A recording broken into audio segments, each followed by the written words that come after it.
పిలిచినదా? పిలుపు వినరా మలుపు కనరా పరుగువై పద పదరా. గుండె దాటుకుని పండుగైన కల పసిడి దారులను తెరిచినదా?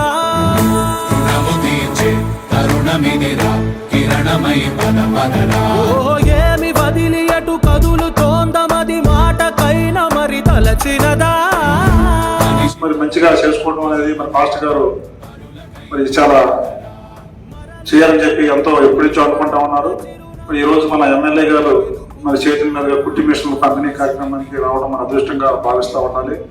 ఇందాక చెప్పారు ఆ ఎమ్మెల్యే గారు కూడా, తోటి వారిని ప్రేమించాలి, తోటి వారికి సహాయపడాలి, అప్పుడే మనం మన దేవుణ్ణి మరి సార్థకత ఉందని చెప్పారు.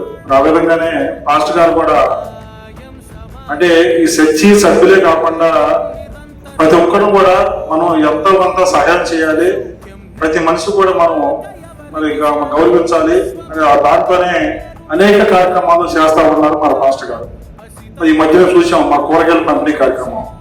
కనీసం 2 కిలోమీటర్లు జనం మరి కీలో ఉండి మరి వాళ్ళ కళ్ళలో ఆనందం కూడా మనం చూస్తా ఉన్నాం. ఇది చాలా మంది అడిగా ఏంటి కాబట్టి మరి మాకు కనీసం 1 రోజు సరిపోని మా కూరగాయలు ఇచ్చారు మా పాస్టర్ గారు వారు చక్కగా చెప్పడం జరిగింది.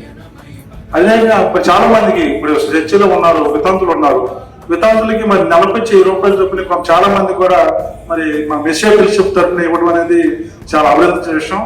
అలాంటి కార్యక్రమం చేయడానికి మరి దేవుడు మరి పాస్టర్ గారు మరి మెస్సియా ఫెలోషిప్ తరఫున మరి పాస్టర్ గారు అందరూ కూడా ప్రత్యేకంగా ధన్యవాదాలు తెలుపుకుంటాం.